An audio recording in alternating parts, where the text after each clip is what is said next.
বিষয়টি হৃদয়ের নাড়া দিয়েছে সমস্ত সিলেটবাসীকে। একটি নোংরা ঘটনা ঘটেছে যেই ঘরে, সেই ঘরের সামনে আমরা দাঁড়িয়ে আছি। এটা হচ্ছে কিছুদিন আগে সিলেট আদালতে যে ফাঁসির রায় হয়েছে জাকির, ধর্ষণ চেষ্টা এবং হত্যার ঘটনায়। হত্যার পর এই শিশু বাচ্চা ফাইমাকে 3 দিন লাশ গুম করে রাখা হয়েছিল যেই বাড়ি, সেই এই বাড়ি সামনে আমরা দাঁড়িয়ে আছি। এই ঘরের মধ্যে কোনো লোক নাই, সব মালামাল, উত্তেজিত লোকজন, এলাকাবাসী বিক্ষুব্ধর কারণে যে ভাঙচুর করেছিল সেই ভাঙচুর বাড়িয়ে কোনো ভাঙচুরই আছে, যারা এর সাথে জড়িত ছিল তারা পলাতকই আছে।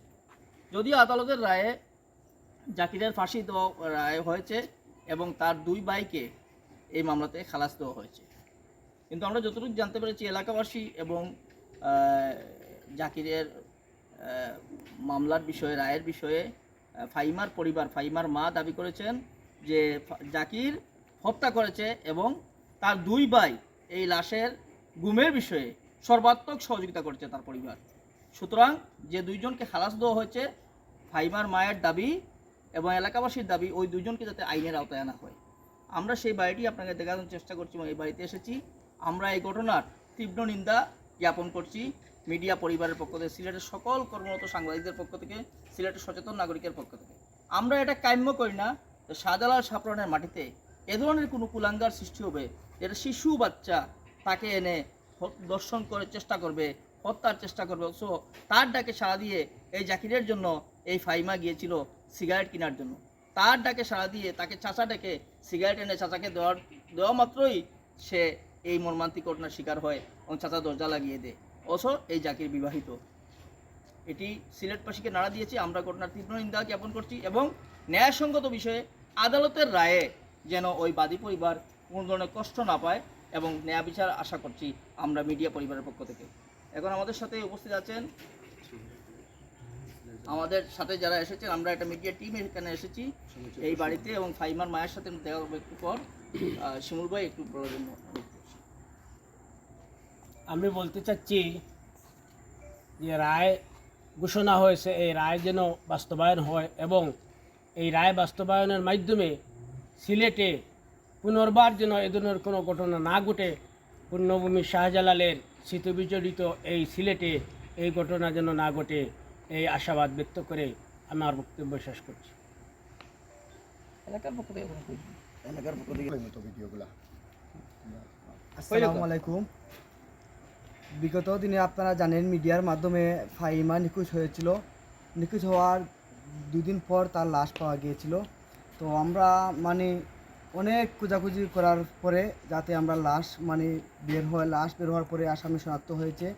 আসামি কুলাঙ্গার জাকির। আপনারা নিশ্চয়ই জানেন যে আদালতে তার রায় হয়েছে, তার 3 মাসের ভিতরে তার ফাঁসি হবে। আমি দেশবাসীর কাছে আহ্বান জানাবো, আইনমন্ত্রীর কাছে, প্রধানমন্ত্রীর কাছে, যাতে তার দ্রুত রায়টা কার্যকর হয়। আর এই মামলা থেকে মুক্তি পেয়েছেন তার 2টি ভাই, আবুল কালাম এবং জয়নাল আবেদিন, তারা মুক্তি পেয়েছেন। তাই এই রায়ে হয়তো ফাইমার ফ্যামিলি, এলাকাবাসী সন্তুষ্ট না। তো আমার শেষ একটাই দাবি, যাতে এই শাহজালালের মাটিতে আর কখনো এরকম কুলাঙ্গার না জন্মায়, এটাই আমার দাবি। আসসালামু আলাইকুম। জাকিরের পাশে দ্রুত জলদি দ্রুত তাইলে আমি শান্তি। আর যে কালাম, আবু কালাম আর জয়না আলিগুন তোরে যাতে আইনির আওতায় আনা হয়, তৈলে শান্তি। আমি শান্তি নাই। এত দিনের আছে আমার বাচ্চা, তো আমার জীবিত নেই। আমার বাচ্চার কুচটা, আমার কুচ খালি করলো। এত দুনিয়ারই বুকে জীবিত আছে। যাতে কার্যকারী রায়টা, বিচারের রায় দিছে, কার্যকারী হয়, তার জলদি ফাঁসিটা হয়, আমি শান্তি। এর আগে আমি শান্তি নাই। আমার বাচ্চারা দুনিয়ার বেতন তো তুললে হে দুনিয়ারই ফিরে আছে। আর 2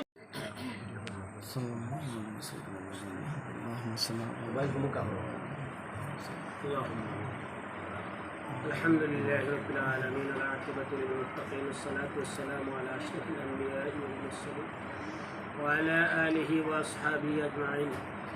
ربنا ظلمنا أنفسنا وإن لم تغفر لنا وترحمنا لنكونن من الخاسرين. ربنا لا تزغ قلوبنا بعد إذ আপনি তো ফাইমার সম্পর্কে চাচি লাগেন। এখন ফাইমার আসামি জাকিরের যে গতকালকে যে রায় হয়েছে কোর্টে, এর রায়ে আপনি সন্তুষ্ট কিনা একটু জানাবেন। না, আমরা সন্তুষ্ট না। আমরা সন্তুষ্ট না এই কথায়।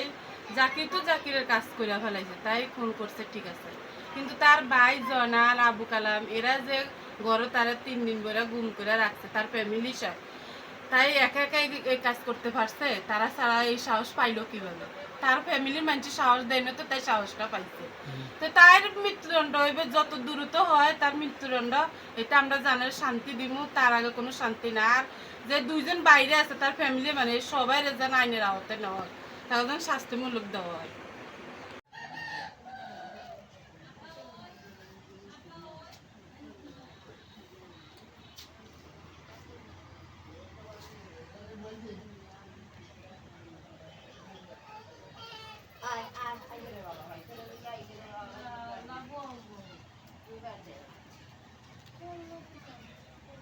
আমরা সিলেট থেকে এসেছি, একটি মিডিয়া টিম এসেছি আমরা।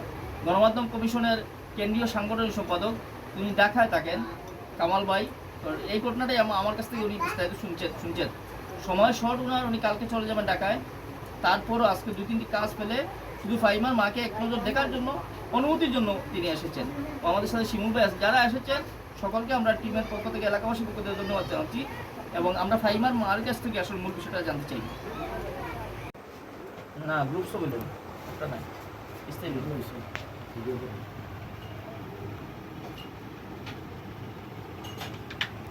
বিষয় না বললেই আসলে না হয়। আমি গতদিন সিলেটের বাইরে ছিলাম, ঢাকা ছিলাম, ঠিক। তো আমি জানতে পেরেছি যে এলাকার লোকজন রায় হবে, জাকিরকে আদালতে তোলা হবে, তার জন্য আদালতে হাজির হয়েছে। আমরা শুনেছি বিচ্ছিন্ন ঘটনা, পুলিশের পক্ষ থেকে লাঠিচার্জ করা হয়েছে জাকিরকে সেভ করার জন্য। আমরা স্পষ্ট ভাষায় জানাতে চাই, এলাকার লোকজন, এই এলাকায় এই মেয়েটি জন্মগ্রহণ করেছে, এই এলাকা থেকে এই মেয়েটি নিখোঁজ হয়েছে, এই এলাকায় এই মেয়েটি দর্শনের শিকার হয়েছে, দর্শনের চেষ্টার শিকার হয়েছে, এই এলাকায় মার্ডার হয়েছে। এলাকাবাসী স্বচক্ষে দেখেছেন, এলাকাবাসী প্রাণ কাঁদে, এই কাদা চোখ নিয়ে, অশ্রুভেজা চোখ নিয়ে তারা আদালতে হাজির হয়। এই সময় যদি কোনো পুলিশ এই এলাকার কোনো মানুষকে লাঠিচার্জ করে, পরিণাম কিন্তু ভয়াবহ হবে। যে থানা ওসি সাহেবের অফিসাররা এটা করবেন, সেই থানা ঘেরাও করা হবে, আমি স্পষ্ট জানিয়ে দিলাম। গতদিন আমরা অন্য কাজে ব্যস্ত ছিলাম বিদায় এই বিষয়টি ধরতে পারিনি। আগামীতে জাকিরের বিষয়ে যদি এলাকার কোনো লোকজন কোনো আদালতে যান, হাজির হন, শান্তিপূর্ণ থাকেন, তাহলে পুলিশ যেন লাঠিচার্জ না করে, এটা প্রশাসনের সর্বস্তরের যারা সিনিয়র আছেন সকলের প্রতি অনুরোধ করে বলতেছি। আইন শৃঙ্খলাতে অবনতি না ঘটে, আপনারাও আপনাদের মেয়ে হলে আপনারা কি করতেন সেটা বিবেচনায় রাখিয়ে। ধন্যবাদ সবাইকে। আমরা একটু শিমুল ভাইকে আসতে বলবো।